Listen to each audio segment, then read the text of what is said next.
կարող է շենքը գրավել, կաթողիկոսին հեռացնել չի կարող, ձերբակալել կարող է, հեռացնել չի կարող, որտեղ կաթողիկոսին հեռացնելու ինստիտուտ չկա, նոր կաթողիկոս ընտրվելն էլ դա ազգային ժողովի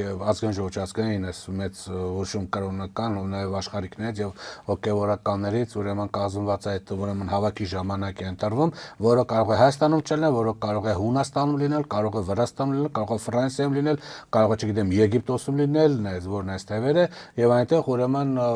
կարող է ընտրել ցանկացած այլ մարդու, որը կանցնի դրսում, ասենք կանցնի բան այդ, չգիտեմ, Հունաստանում, եւ այնտեղից կղեկավարի հայց եկեղեցին։ Դու չես կարող ուղղակի, դու կարող ես մարդուն, ֆիզիկական մարդուն բան տանել, բայց դրանով չես կարող կաթողիկոս փոխել։ Իր նպատակը, իշխանությունը նպատակը, ոնց որ հասկանում եք, այս եկեղեցին ջարդելն է, որպեսզի եկեղեցին դուրս չգա գյուղացուների վրա եւ քահանաները գյուղացիներին ինչ որ,